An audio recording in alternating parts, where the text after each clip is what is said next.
cadangan yang mungkin controversial dan sebagainya. Tak apalah. Keluar sekejap kan. Datuk Bandar Kuala Lumpur. Apa katanya itu jawatan pertama yang kita jadikan sebagai jawatan PBT sebab DBKL is a PBT. Direct elections lah. Direct elections. One Kita post. vote.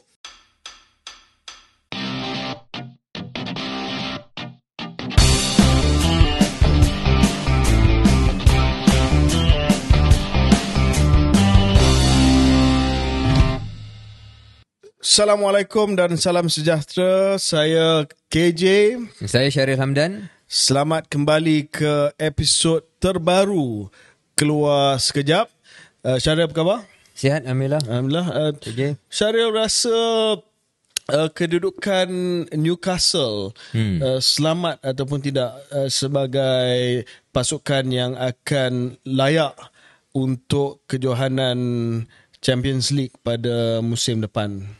Pada tarikh yang kita rekod ini, pada hari kita rekod ini, Kita sebut tarikh dia hari Isnin hari Isnin. Isnin Hari 22 hari bulan Mei. Kedudukannya ialah Newcastle berdasarkan goal difference lebih kurang confirm Champions League. Ya. Yang ada jeopardy sikit adalah Manchester United. Ya, sebab gol saat terakhir daripada Liverpool yang menyamakan kedudukan dengan Aston Villa. Kalau tak pada hari itu juga Dah settle. kedua-dua Top 4 dah settle. dah layak ya. Ya.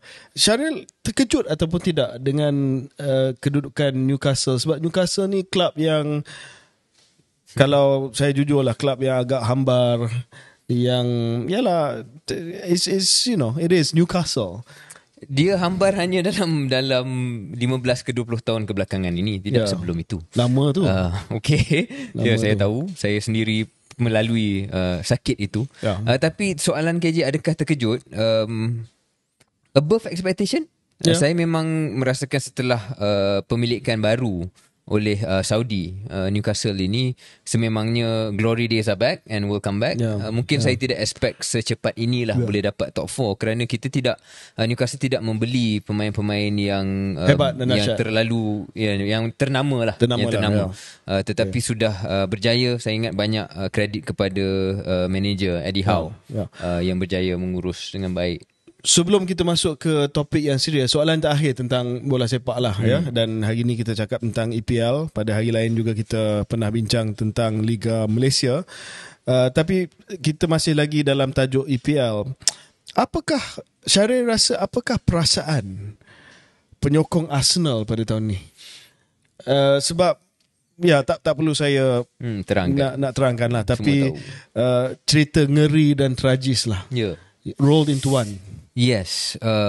Dalam bahasa Inggeris ada istilah bottle job kan? Bottled up. Yeah, okay. So basically bermaksud dah patut dah menang. Tapi They pada bottled it. They bottled it. They bottled it. Macam nak cakap bahasa Melayu, maknanya dia tak dapat. Dia membotolkan keadaan. Dia membotolkan keadaan sendiri lah. Membotolkan keadaan sendiri. Keadaan sendiri. Kecewa saya yakin, tapi mungkin setelah pasrah. Setelah beberapa ni kita nak baik sikit lah dengan penyokong Arsenal. Selepas beberapa minggu mungkin akan mula menyadari bahawa mereka pun overachieve, saya rasa. They had no right to be as close. I know you're excited to take them on and mock them. And yes, we will have that period. Tetapi to be fair to them, they overachieved as well. At least adalah sedikit competition yang diberikan kepada Manchester City. Kita ingat Liverpool yang buat kerja tu. Rupanya Liverpool lagi koyak pada musim ini. Jadi at least we had something to watch for. Tapi cakap soal Arsenal ni, Syaril sebutkan tadi menghampiri kemenangan tetapi tidak berjaya. Dia macam kita juga masa pilihan raya. Macam kita juga masa pilihan raya. Menghampiri kemenangan tapi tak berjaya. It's almost worse kan? It's almost worse. It's worse. It's worse than losing by 10,000. Might as well lose by 10,000. Kalau kalah lah. Kalah teruk. Jangan kalah ratus-ratus, 2,000. Anyway. Okay. MVP, yes. Do we have ada MVP tu minggu ni? I think we will nobatkan satu lagi MVP minggu ni. Kita dah cakap kita tak mau setiap minggu terpaksa, tapi ada sebab untuk kali ini kita buat penobatan yang keempat. Most valuable politician of the week adalah Datuk Seri Ahmad Maslan. Oh, Ahmad Maslan. Mak Maslan adalah MVP Keluar Sekejap untuk kali ini. Ya. Sebab apa? Sebab keputusan dan keberanian beliau untuk menjadi pemimpin UMNO pertama, untuk suruh orang UMNO undi DAP. Wow. I think that's MVP worthy, right? I think so. Yeah. I think so. Sebenarnya Mak Maslan ni dia matter of time je dia akan jadi MVP. Yeah. Sebab we just didn't know which remark will... benda yang keluar daripada mulut Mak Maslan ni mesti akan mengundang anugerah MVP. Dan sebenarnya saya rasa saya tak terkejut sekiranya dia muncul sebagai berkali-kali sebagai MVP ya. One thing about Mak Maslan is that we can rely on him to say newsworthy things. Yeah, whatever. Okay. Dan beliau telah memilih, he took it upon himself. Yeah. Sebab kita tahu memang benda ni kita dah jangka dah. Barisan Nasional akan bekerjasama dengan PH dalam pilihan raya negeri akan datang. Ini dah open secret dah. Ya, kita semua dah tahu rundingan tengah dibuat di Kedah, di Kelantan, Terengganu, especially di Selangor, di Pulau Pinang dan juga di Negeri Sembilan, berkenaan dengan pengagihan kerusi supaya tidak bertembung antara Barisan Nasional dan Pakatan Harapan. Satu gabungan lawan PN, Pakatan Nasional. Jadi 1v1 lah. Kita semua dah tahu. Tetapi it really took somebody special to go out there and say, hey, orang UMNO, kau kena sokong DAP. Ya. Dan dia bukan Setiausaha Agung lagi. Dia bukan ketua penerangan lagi. But yes, he took it upon himself. But that's Mak Maslan, MVP. Sebab apa? Macam mana nak kata Syaril? DAP ni agak sensitif kepada orang UMNO lah. Yes. Dan that is a long topic kalau kita nak touch that maybe for another day. Kita dah sentuh dalam tapi episod dengan Ken Meng. Mak Maslan himself, dia bukan satu-satunya pemimpin UMNO yang pernah cakap sebegini. KJ dengan saya kurang lah cakap benda-benda macam ni. Tapi dia pernah bercakap banyak kali.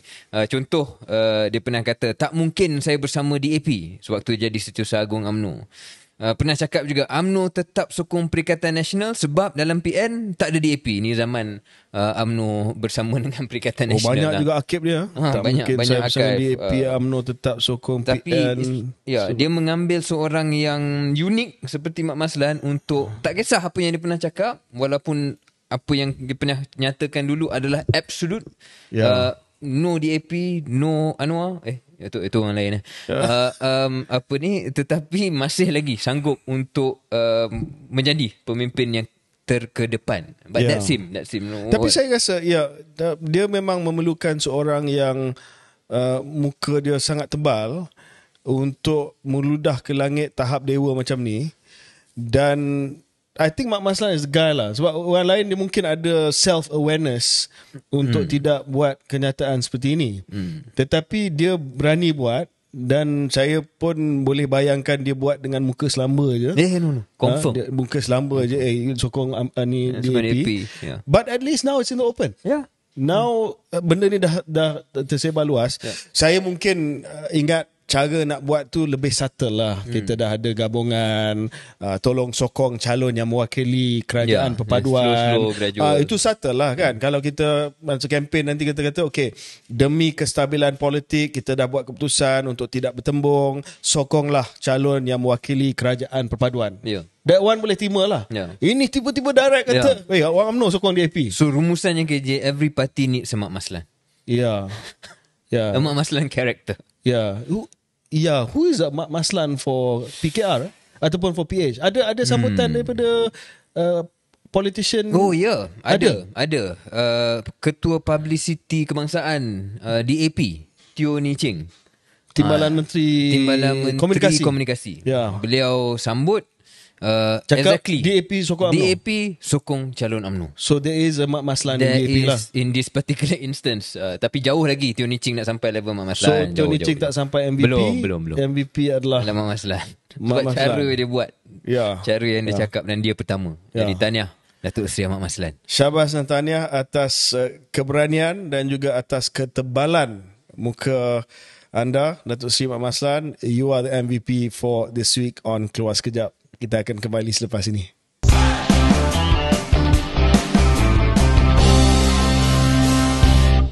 Kembali kita ke Keluar Sekejap, KJ. Dalam topik seterusnya, kita nak bincang tentang soal tarif elektrik Surat tarif elektrik. Kita sebut tentang isu tenaga boleh baru dalam beberapa episod yang sudah, dan sebenarnya off air kita ada bincang tentang bila kerajaan akan terpaksa buat keputusan yang kita tahu akan datang, iaitu penstrukturan semula harga ataupun kenaikanlah tarif elektrik untuk sebahagian daripada pengguna.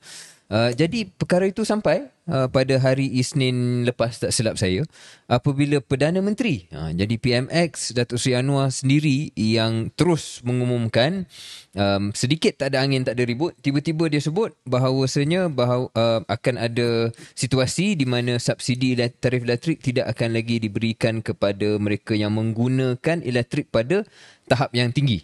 Jadi siapa yang guna elektrik banyak kena bayar pada harga yang lebih tinggi. Itu yang dikatakan oleh PMX.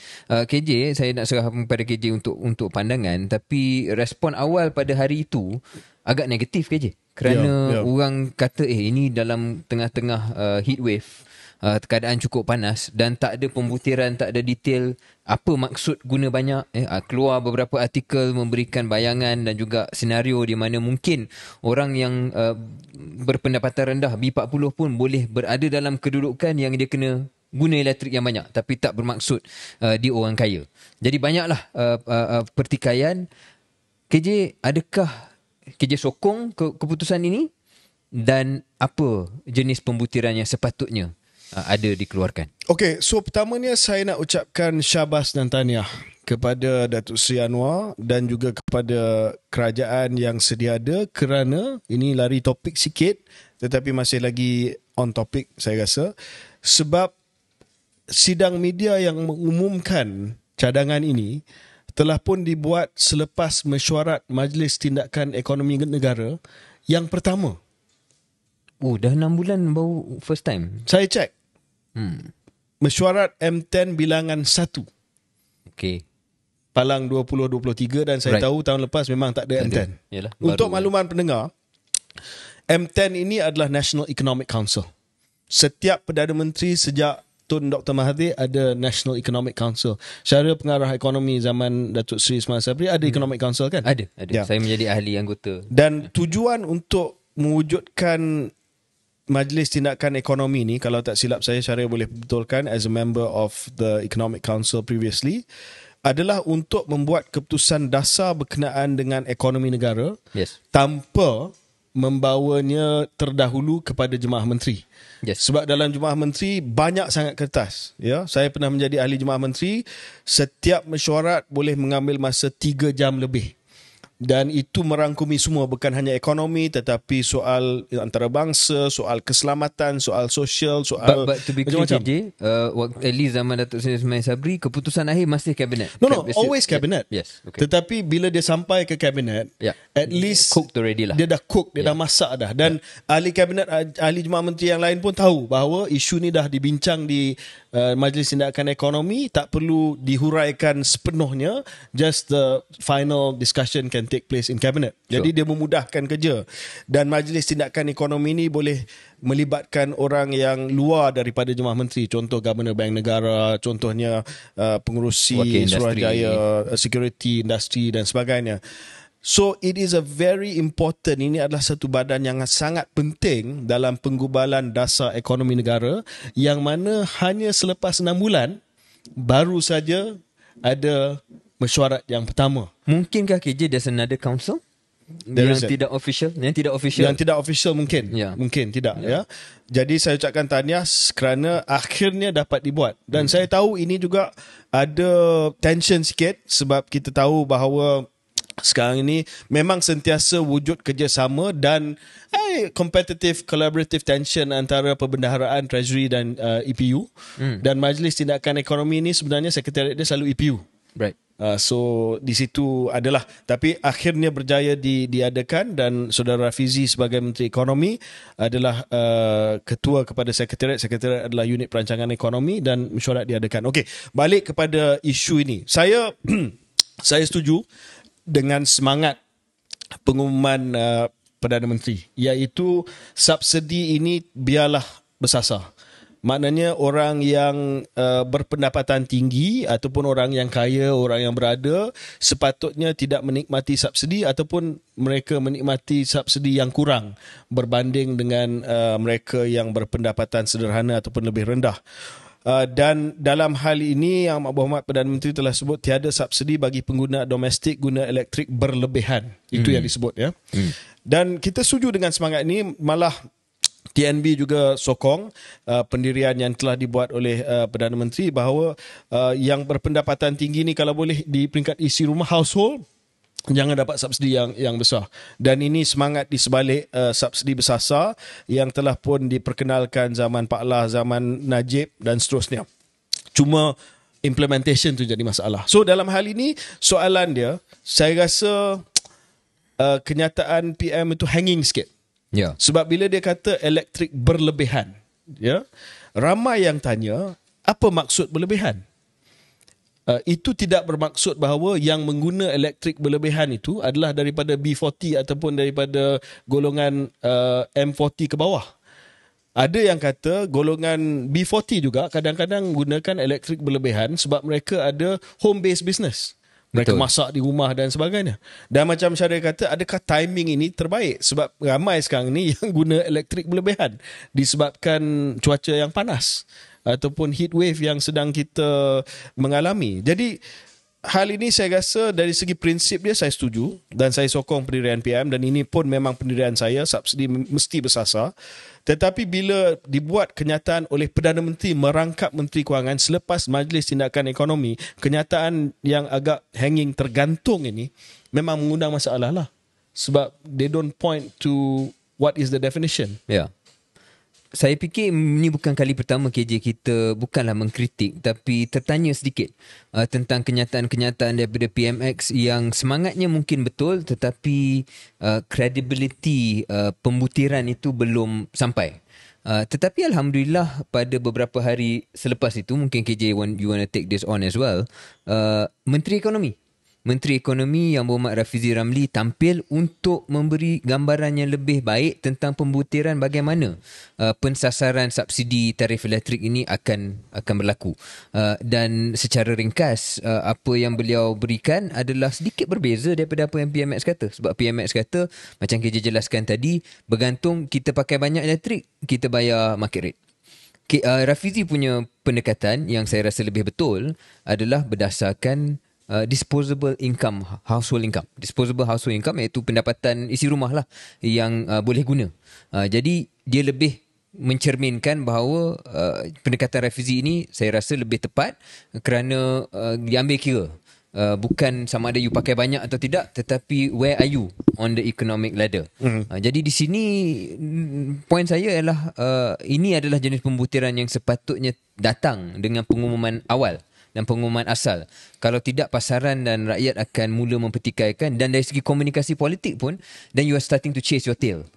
Because now suddenly you have to. But luckily with Rafizi ni ada pembutiran. Adakah KJ bersetuju dengan pendekatan yang nak dibawa oleh Menteri Ekonomi? Ya, bukan niat kita dikeluar sekejap untuk melagakan, tetapi saya rasa Rafizi to rescue again. Dan beliau telah memperkenalkan konsep disposable income ataupun pendapatan isi rumah yang boleh diguna, dan beliau telah memperkenalkan satu pengkalan data utama padu. Yang mana beliau menggunakan kepakaran dan latar belakang beliau dalam data science untuk mengambil pelbagai data point. Sedang disediakan oleh Jabatan Perangkaan dan juga EPU beberapa data point daripada pelbagai agensi dalam kerajaan untuk mengetahui betul-betul disposable income ataupun pendapatan yang boleh dipakai oleh isi rumah tersebut. Dia tak semestinya dia punya declared income, but the disposable income barulah mereka akan disenaraikan sama ada layak ke tidak untuk menerima subsidi. I think that's the right way to do it. Sure. Ya? Sebab cara mengira sama ada disposable income itu layakkan mereka dan juga melayakkan mereka untuk apa. Baru betul. Kalau cakap kita akan potong subsidi untuk mereka yang guna lebih. No, that's not good. Because itu akan mengundang pelbagai tanda tanya. Ya, so kita setuju dengan subsidi bersasar, kita setuju dengan ICPT, imbalance cost pass through, yang lebih targeted, ya, supaya kerajaan tidak menanggung bil subsidi yang terlalu tinggi. Tetapi kita juga salute apa yang telah pun disebut oleh Rafizi sebagai at least placeholder lah. Sebab kita tak tahu the full details, tapi sebagai ayat yang placeholder, maknanya ayat setakat ini untuk memberi gambaran apakah kiraan dia, I think is spot on. Dan bagusnya apa yang Rafizi kata ni, dia bagi gambaran bahawa benda ni 2-3 bulan. He needs a couple of months. Sebab dia kata subsidi petrol pun, subsidi minyak pun akan mula distrukturkan semula, dan dia minta masa 2 ke 3 bulan untuk melaksanakan perkara itu sebab dia nak selesaikan electricity dengan diesel dulu. So the subsidi petrol ni sebenarnya mekanisme dia telah pun disediakan sebelum ini. Ini saya bagi kredit kepada Zafrul, Tengku Datuk Seri Zafrul, Menteri MITI sekarang ni. Dulu dia Menteri Kewangan. Actually Zaf had already dah prepare sebelum pilihan raya mekanisme untuk melaksanakan subsidi petrol ni. Cuma dari segi pengkalan data siapa yang layak, saya rasa betul Rafizi akan mengambil masa sikit untuk siapa yang layak, tapi dari segi mechanism, I know actually what the mechanism will be. I think it will be a efficient mechanism. You can say this, you shouldn't say this here. Okay. We leave it, but they piloted it sebelum election dengan, I think I heard this, dengan beberapa stesen petrol. Betul. Dan saya rasa ini adalah sistem yang terbaik. Of course dia akan mengundang sedikit ketidakpuasan hati, sebab when you go from blanket subsidy to targeted subsidy, daripada subsidi pukal kepada subsidi bersasar, mesti ada orang yang tidak berpuas hati. Betul. Tetapi untuk masa depan kewangan negara kita, saya rasa ini adalah keputusan yang terbaik. Dan hal padu ini, pengkalan data ini, saya fikir juga benda yang positif untuk memberikan gambaran bahawa kerajaan serius menggunakan data yang sedia ada daripada banyak-banyak pangkalan dan banyak-banyak sumber untuk pastikan, macam KJ kata tadi, mungkin ada orang yang tercicir dan sebagainya, minimalkan risiko-risiko tersebut apabila kita strukturkan semula. Jadi watch this space, we will be watching this space dari segi penstrukturan semula subsidi dalam pelbagai aspek. Okey, kita akan kembali selepas ini.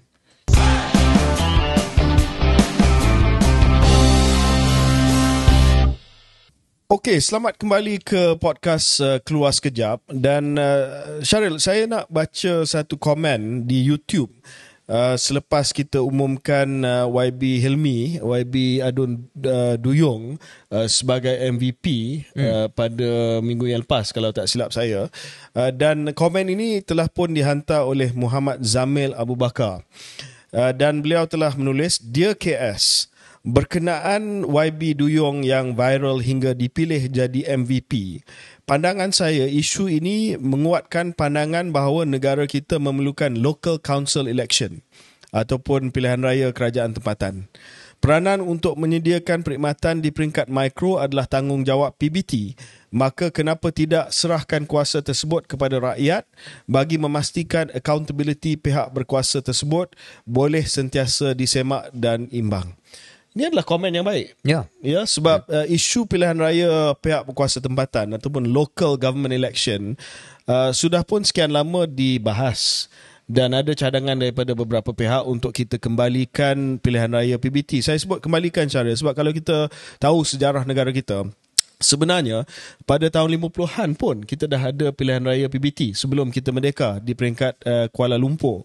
Dan kita telah pun mengadakan PBT sehingga tahun 1960-an kalau tak silap saya, dan dengan Akta Kerajaan Tempatan 1976 maka dibatalkan kerajaan ataupun pilihan raya kerajaan tempatan dan PBT semua dilantik oleh pihak berkuasa negeri. Maknanya ahli majlis semua dilantik oleh kerajaan negeri dan juga Datuk Bandar dilantik atas nasihat Yang Amat Berhormat Perdana Menteri oleh Sri Paduka Baginda Yang di-Pertuan Agong.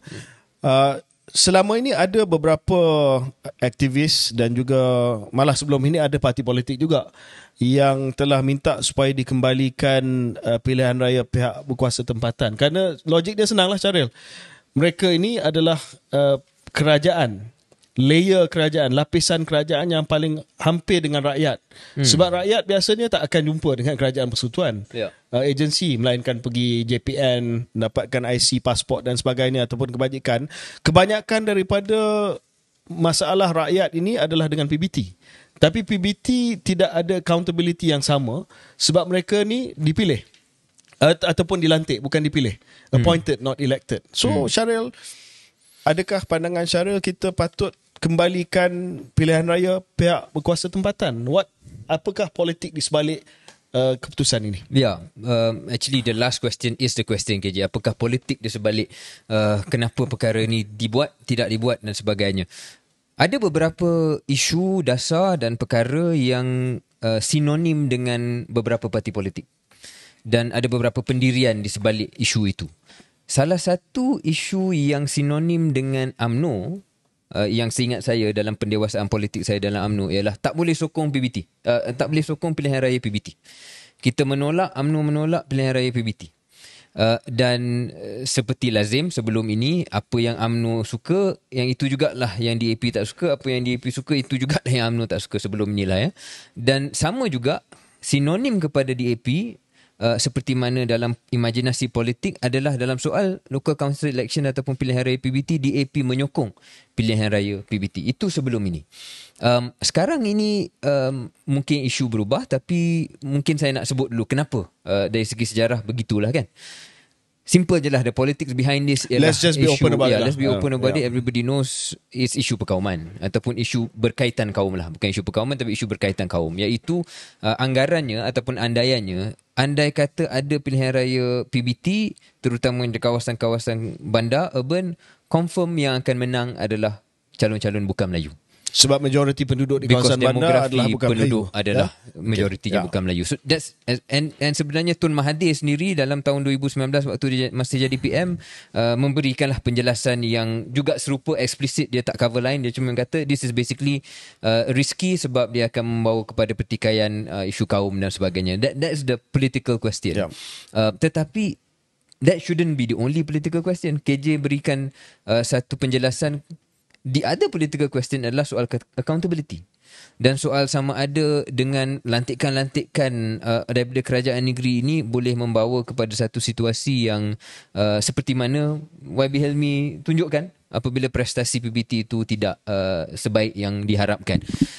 Saya kata tadi, sebelum saya serah pada KJ, saya katakan tadi isu pendirian UMNO. Sekarang ini mungkin yang kita nampak pendirian PAS lah. Pendirian PAS juga menolak pilihan raya tempatan, kerajaan tempatan. Jadi dalam hal ini KJ, the politics is clear. Do you want the accountability part ataupun you nak manage this race relations part? Which one is more important kepada pentadbiran kerajaan hari ini? Ya, saya nampak DAP pun dah dial down. Slow down sikit. Sebab mungkin dinasihatkan oleh rakan-rakan mereka yang daripada parti lain dalam Pakatan Harapan bahawa isu ni adalah isu yang boleh mengundang kepada komen-komen macam saya dah sebutkan tadi lah, komen yang ada hubung kait dengan kaum. Jadi apabila DAP dilihat sangat ke depan untuk memperjuangkan isu ni, pendirian tersebut boleh digunakan sebagai senjata politik ya. Tetapi beginilah pandangan saya, Syaril. Saya percaya dalam jangka masa panjang kita perlu kembalikan pilihan raya PBT. That's my view. I'm all for local government election ya. Dan saya yakin bahawa parti-parti yang akan bertanding dalam pilihan raya PBT adalah parti yang sama dengan parti yang akan bertanding dalam pilihan raya negeri ataupun pilihan raya umum. Ya, biasanya begitulah. Ya, kalau kita lihat negara lain, in UK, bila local council election, parti yang sama juga, Conservative, Labour, Green, parti Lib Dems dan sebagainya. Cuma mungkin keputusan itu berbeza sedikit lah daripada peringkat PRU. Jadi saya percaya bahawa parti yang akan bertanding juga akan mengambil kira perkara ini. Kalau Pakatan Harapan sebagai contoh meletakkan calon di kawasan bandar yang semuanya calon Chinese, saya rasa mereka akan memahami bahawa itu akan mengundang backlash. Kalau tidak pada pilihan raya PBT, pada pilihan raya umum. Dan mereka akan adjust juga dan meletakkan slate ataupun senarai calon yang lebih representatif. Jadi maksud KJ, we can have it both. We can have it both. We can have both the current situation yang kita boleh uruskan race relations dengan memastikan ada wakil-wakil yang lebih ramai daripada kalangan Melayu Islam, tapi pada same time make them elected. Yes. So sebagai contoh, bagi saya mungkin kita tak boleh melaksanakannya sepenuhnya serta-merta, sebab orang pun tak biasa dengan pilihan raya PBT, nak kena didik semula apakah peranan PBT, kenapa perlu ada pilihan raya PBT. Kita mula dengan a few pilihan raya pilot, ya. Dan saya ambil contoh, dan ini cadangan yang mungkin controversial dan sebagainya, tak apalah, keluar sekejap kan. Datuk Bandar Kuala Lumpur, apa katanya itu jawatan pertama yang kita jadikan sebagai jawatan PBT, sebab di BKL is a PBT. Direct elections lah. Direct elections. Kita post. Vote. Ya, saya tahulah. Ramai yang kata, oh ini adalah ni kuasa agung dan sebagainya. Ya, okay, whatever. But it's still subject to the law.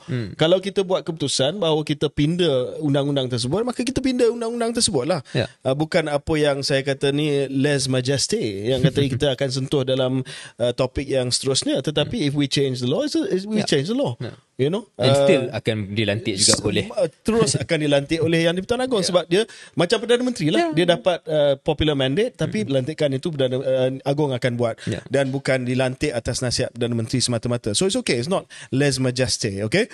So why not di BKL dan ni Datuk Bandar Kuala Lumpur. Dan kalau sekiranya ini adalah pilihan raya PBT yang pertama, Syaril rasa Pakatan Harapan akan letak calon Melayu ataupun calon bukan Melayu. Dia akan letak calon Melayu. That's right. Because they understand the politics. They understand the politics. So not that I'm saying that kita tak nak calon bukan Melayu. Kita open kepada semua. Tak semestinya kita kata only for certain race. Kita open. Macam Perdana Menteri. Siapa-siapa pun boleh jadi Perdana Menteri. Tetapi parti politik akan automatically mengikut realiti politik dan meletakkan calon yang dia rasa tidak akan mengundang masalah bagi mereka. Yep. Untuk senario lebih besar. Yeah. So di situ this so-called kebimbangan yang bagi saya understandable tetapi unfounded, yang PBT semua ni akan didominasi oleh satu kaum, dapat dijawab dan reda. Yeah. And it's a good perspective, KJ. Maknanya we can have the best of both worlds. Yeah. And you know, I think talking about last episode, you know, apa pilihan masa depan saya, you know, if there was mayoral elections for Kuala Lumpur, I'd be up for it. Wow. Yeah. Is that your way back in? Maybe. Yeah. Saya dah fikir panjang lebar tentang perkara ni. And then you can be independent candidate, right? Like Ken Livingstone. Maybe. I wouldn't mind being the mayor of Kuala Lumpur. Yeah. You know, I've ran 3 ministries already. Yeah. I've represented parliament, 3 terms. Mayor of Kuala Lumpur. Yeah. Okay. I'm glad you said Ken Livingstone, not Boris Johnson. Only, yeah. Okay, no, that will be the headline too. KJ nak balik dan politik melalui menjadi seorang Datuk Bandar Kuala Lumpur yang dipilih. Yang dipilih. Dan saya akan pastikan Kuala Lumpur menjadi bandar raya madani yang terbaik. Alright, Madani KL. Hashtag okay. Madani KL. Alright. Okay. Kita akan kembali selepas break ini.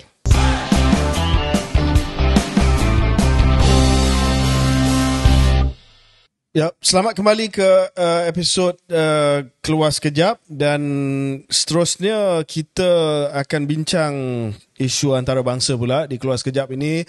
Ada kalanya kita bincang isu tempatan, ada kalanya kita bincang isu antarabangsa supaya pendengar kita lebih mengetahui tentang apa yang sedang berlaku di pentas dunia.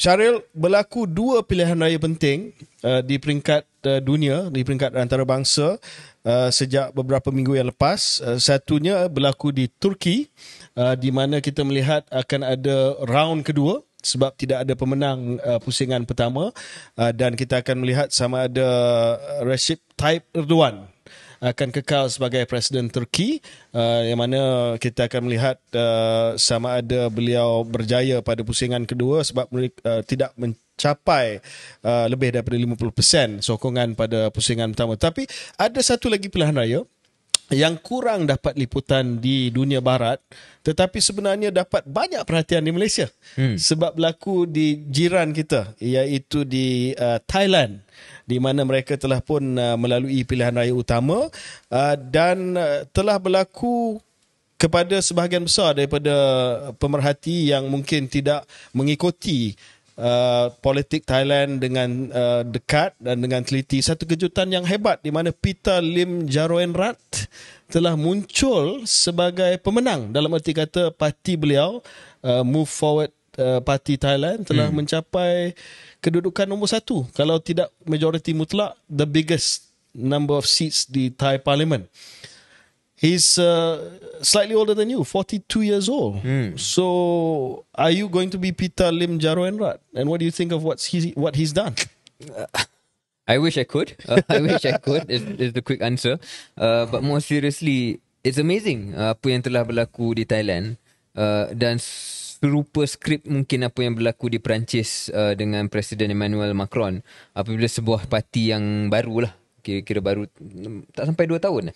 Tak sampai 2 tahun Move Forward parti ini diwujudkan, untuk menyaingi dalam pilihan raya Thailand baru-baru ini. Dan seperti mana KJ katakan, dia menang kerusi yang paling banyak. Secara ringkasnya, dia menang 152 total kerusi daripada 500 yang ada di Thailand, 152. Jadi bukan majoriti lagi, tetapi merupakan antara favourite lah, ataupun sepatutnya menjadi favourite untuk menjadi Perdana Menteri dan memimpin kerajaan Thailand bersama dengan parti-parti yang lain barangkali. Dalam hal ini, yang mengejutkan bukan hanya sebab dia berumur 42 tahun, bukan hanya disebabkan latar belakangnya yang dilihat berpendidikan tinggi daripada MIT, daripada Harvard, tetapi juga dasar yang dibawa, dasar yang diperjuangkan. Dia kadang-kadang dalam politik ini bukan semata-mata kita nak tunjuk fresh face, orang muda dan sebagainya, tetapi sejauh mana keberanian untuk membawa platform politik yang berbeza daripada lazim. Saya lihat Move Forward Party ni, kedua-dua dia ada. The young face, the fresh face ada, tetapi juga keberanian membawa dasar yang berbeza. Contoh bila KJ sebutkan tadi tentang Les Majestés, iaitu untuk makluman pendengar, basically apabila kita mempersoalkan kedudukan raja lah. Dan yang mana di Thailand memang ada undang-undang yang agak khusus untuk jenayah ini, yang dikategorikan sebagai jenayah, dan kritikan tu tidak diterima. Tetapi beliau dan MFP ni berani untuk mengatakan apa yang mereka nak bawa sebagai manifesto ataupun platformnya adalah pindaan. Bukan sebab mereka tidak menghormati ataupun menjunjung institusi raja di Thailand, tetapi mereka mengatakan bahawa salah guna kuasa oleh kerajaan untuk menolak sebarang kritikan secara umum. Jadi anyway, but it shows this is a great day, I guess, ataupun great development untuk negeri Thailand. Negara Thailand menunjukkan bahawa mereka mampu untuk membuat satu pembaharuan dan perubahan yang kadang-kadang kita di Malaysia mengimpikan tapi belum capai. Dan the last thing yang boleh jadi pengajaran juga, KJ, they won almost every seat in Bangkok.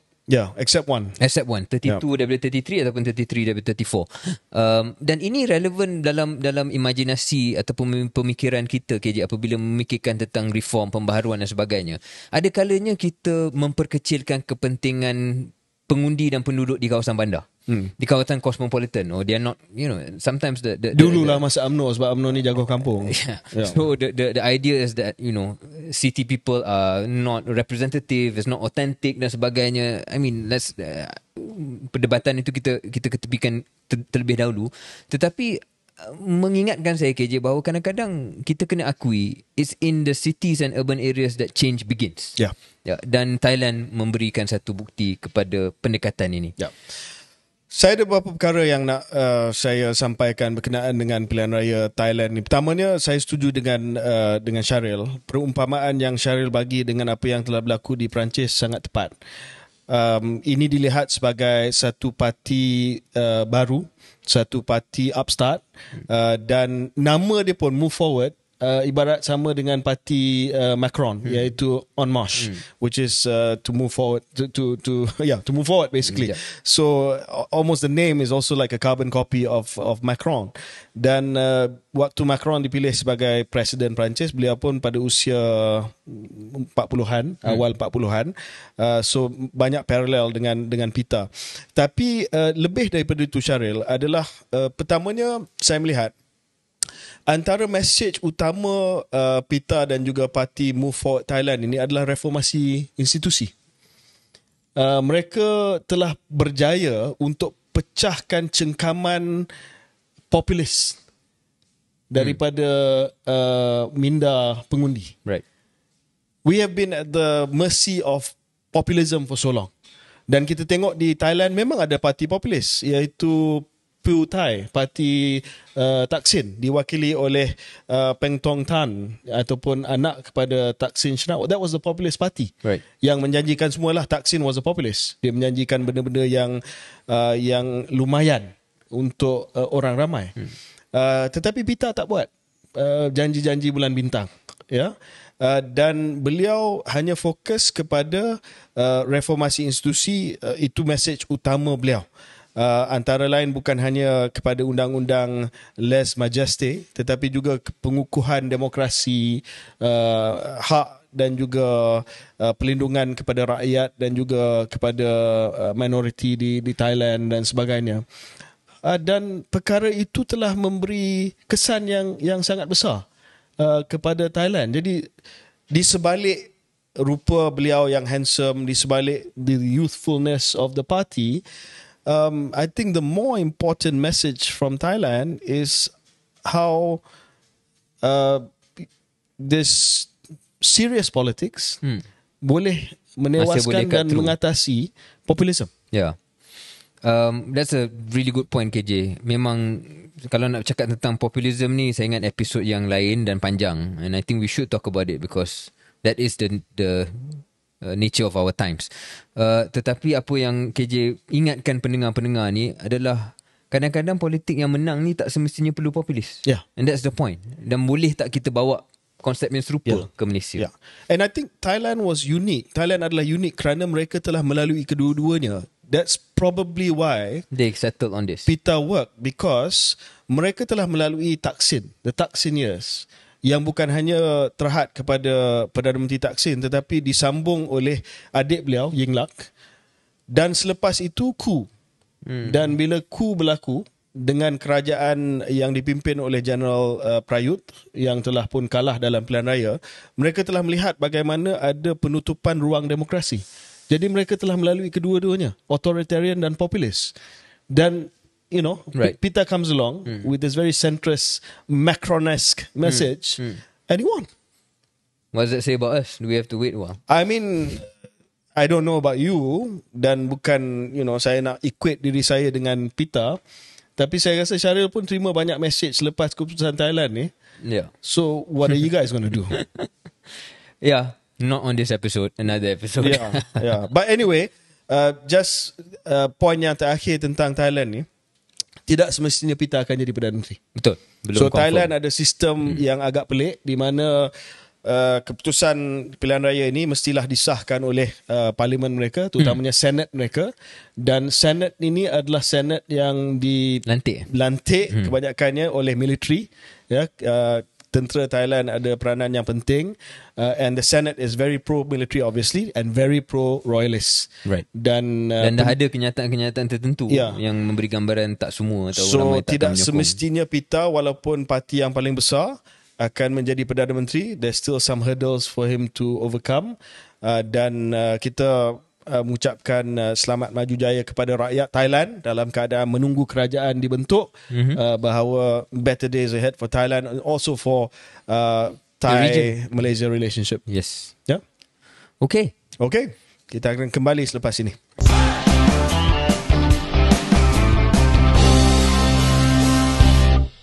Kembali kita ke episod Keluar Sekejap, dan kita nak mengakhiri episod kali ini dengan beberapa Q&A. Take on Coldplay's concerts, ticket scalpers because Acik still bitter. Nana Azman, my take is that don't bother watching Coldplay, they're not that great. Super villains yang you all agree with. That's snobbish, isn't it? Huh?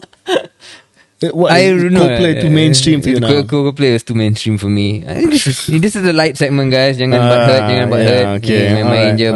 Nak tengok, silakan pergi tengok.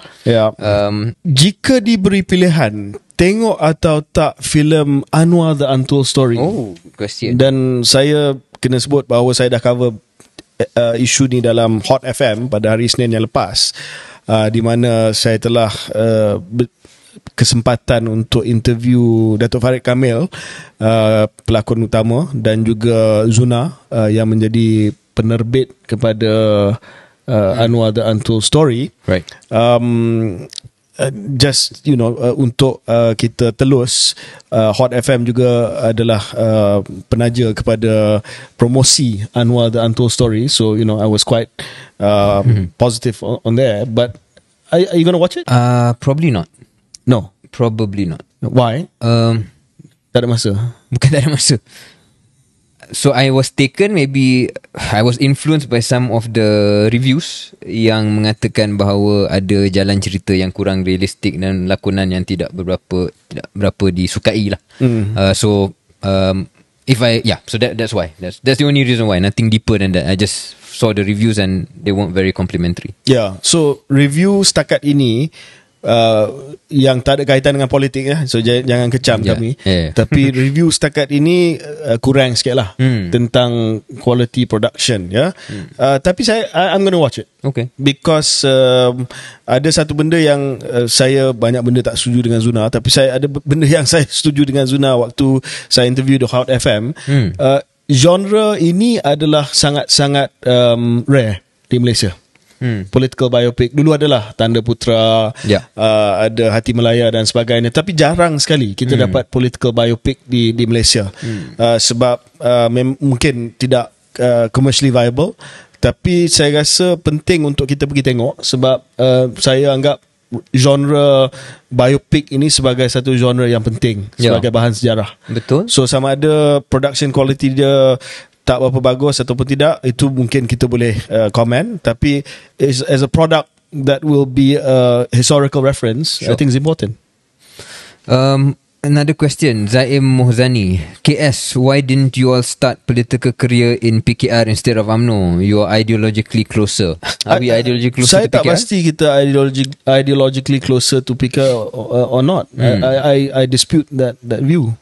Me too, because when I joined UMNO, it was not the UMNO like it is today. Yes. It was like, saya pernah komen dalam episode lain, it was an UMNO that was on the reform path. So I think it's a bit more complicated lah than to say that we were always closer to PKR. But semua parti ada dia punya fringe, tapi we were definitely not on the fringe. Yes, at that time definitely not on the fringe. Absolutely not. Banyak soalan yang saya terima, contoh Neri Sling, will KJ join Bersatu or any component party, no decision yet, seperti mana episod yang terakhir.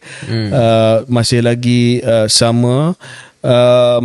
Okay, ada soalan daripada Fadlur Rahman Halim. Is it most likely that Syaril and KJ would end up in the same boat? Brackets, political party and whatnot question. Are we deciding together or what is going on here?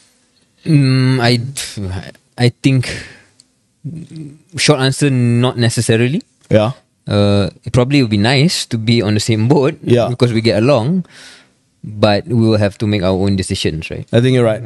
I think you're right. Saya baru nampak soalan ni, Azim Roslan 87. Possible in the future we can see KJ debate with Syaril Hamdan. I suppose anything's possible. Yeah, but don't we do that every week? Yeah, I suppose, every bukan week here already in some ways. Ada benda yang Syaril tak setuju dengan saya, ada benda yang saya tak setuju dengan beliau. Mirza Mazlan 98, adakah sekarang masa yang sesuai untuk negara mencari ekonomi alternatif as a replacement for petroleum? That's an interesting question. Good question, and the answer is yes, and it has been yes for many years. Many years? Yeah. Is that our dependence on petroleum for revenue, or is that our dependence on petroleum as a fossil fuel? I think he meant as a revenue and as a GDP component. Okay. Because they're two separate things, right? Yes. But kita perlukan sumber penjanaan ekonomi kita yang lebih pelbagai. Dan mengurangkan dependence on petrodollars.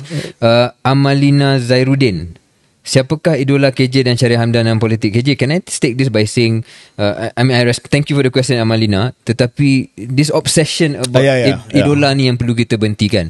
There's so much of these questions from young Malaysians. Who do you idolize? Who's your icon? This obsession, I think, is part of the reason sometimes kita tidak progress dalam our politics. So, can I say respectfully, I choose not to answer that question sebab we should move forward in the way kita bercakap tentang politik dan apa yang kita sokong. Yeah, 100% with Syaril, because if he were to answer that question, it would obviously be me. Nizam ada buat kenyataan, rakyat tidak, great point, Rakyat tidak keluar kemiskinan bukan sebab kerajaan tak bantu, tapi sebab mereka tak gali ilmu. Wow. Kalau kita sebut mesti kita kecam. Tapi yang sebut adalah nizam. Betul. Kalau kita sebut, kita akan kena kecam. So kita just leave it hanging there for you to listen and process. But I mean, I think it's a good point. Oh, of course, right? It is part of the whole. Dah lama, this is part of how politics is debated, right? Have nots, why they have and why they don't have. Then that's how left and right is split.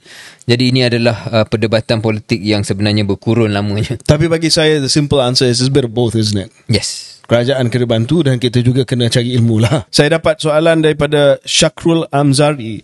Menteri Besar atau Menteri Kabinet? Mana pilihan KJ? Saya tak tahu. Saya tak pernah jadi Menteri Besar.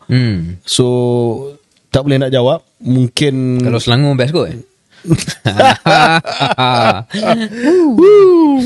Mat Syamin 1993. Opinion on subcon culture di Malaysia. Does it happen in Malaysia and how to tackle it? Ini stereotype lah. Semua kerja yang dapat oleh kontraktor semua subcon. Dan dia makan atas angin. Betul ke? Saya dengar begitulah. Tapi ada kalanya subcon tu buat kerja yang betul. Yes. Sebab kontraktor biasanya akan ada subkontraktor juga. Ini jadi istilah subcon yang subcon yang makan atas angin lah. Maknanya tak ada langsung value add. Kat tengah-tengah tu dia just economic rent. Okay. Alright.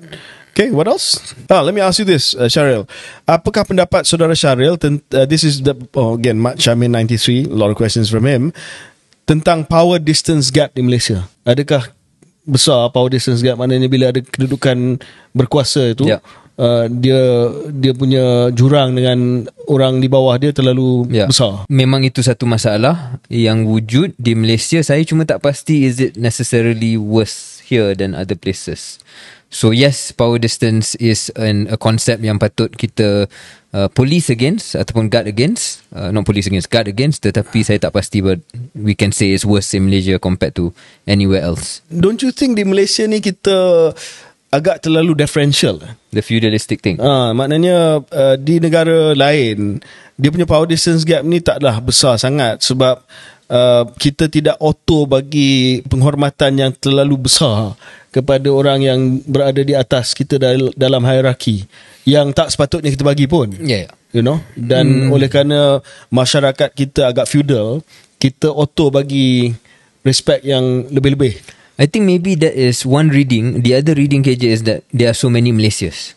Dan bergantung kepada bubble apa dan keadaan apa yang kita duduk pada ketika itu, kita akan rasa mungkin ada power distance, dan pada ketika lain kita akan rasa kita sebagai politician yang pegang apa jawatan pun selalu kena bantai. So it's both depending on when. Maybe one last question from me. Mary Ayah Go Around yang bertanya tentang the myth of charismatic leadership. Saya mungkin nak tafsirkan sama ada beliau mungkin nak mempersoalkan is there such a thing lah, ataupun adakah kita perlu mengagungkan kepimpinan yang berkarisma. Pada saya masih perlu dalam negara seperti Malaysia, perlukan leader yang boleh menangkap imajinasi. Mungkin di tempat lain pun sama je. You need somebody who's imaginative and manage to win support and belief of the people. Dan kita boleh bagi contoh dari negara-negara lain lah. Mungkin di UK, sebab kita dua-dua selalu dituduh ataupun saling menuduh satu sama lain sebagai Anglophile. The difference between Gordon Brown and Tony Blair, both were seen, in fact kalau boleh katakan Gordon Brown dilihat sebagai policy powerhouse yang mempunyai kepakaran dalam hal dasar dan terutamanya ekonomi, tetapi tidak mempunyai tarikan karisma seperti mana Blair. Dan juga Cameron yang mana beliau kalah dalam pilihan raya 2010 selepas itu, 2008 minta maaf. Jadi itu contoh di mana bukan hanya kita perlu ada the minerals, but somehow need to find ways to capture people's attention dan imagination. Tak semestinya melalui ucapan semata-mata, tak semestinya melalui paras rupa dan sebagainya, tetapi mesti ada satu faktor lain lah selain daripada pengisian minda ataupun intelek. Saya cuma nak cakap bahawa walaupun banyak perkara yang saya sebut tadi tu saya setuju, cuma saya risau sejak kebelakangan ini mitos cult of personality. Sebab kalau kita cari ciri-ciri pemimpin, memang betul soal karisma ataupun X factor tu penting. Dan itu biasanya akan membezakan seorang pemimpin hebat daripada pemimpin biasa. Tetapi ia boleh juga mengundang kepada cult of personality ataupun ketaksuban kepada seorang personality. True. Dan kita sedang melihat di Malaysia perkara ini. Tanpa menamakan sesiapa. Tak, kita namakanlah. Sebab saya nampak PMX is a charismatic politician. Tidak ada sesiapa yang boleh menafikan bahawa Datuk Seri Anwar mempunyai X factor yang agak luar biasa. Tetapi ini juga mengundang kepada pengikut-pengikutnya mempunyai ketaksuban dan juga membina sebuah cult of personality yang mana PMX langsung tak boleh disentuh. Tak boleh buat salah. Dan ini akan menyebabkan satu keadaan di mana post-truth lah. Sebab bila satu kumpulan itu tidak boleh menerima kritikan, tidak akan mengakui bahawa mereka telah melaksanakan kesilapan dan akan memberi spin demi spin, penjelasan demi penjelasan dan akan menyerang kepribadian orang yang memberi kritikan tersebut, then you are going to be in a post-truth society. Di mana kebenaran itu tak penting. Yang penting itu siapa yang cakap, asalkan dia betul. Memberikan naratif yang kita suka. And maybe that's a good note to end. A reminder untuk kita mengelak populism, post-truth and polarization. Satu konsep yang diperkenalkan oleh Muazzez Naim actually. Tak apa, that's another topic for another day. But pastikan Keluar Sekejap menjadi salah satu saluran di mana anda boleh engage dengan isu-isu yang berat berdasarkan fakta dan rasional. Thank you.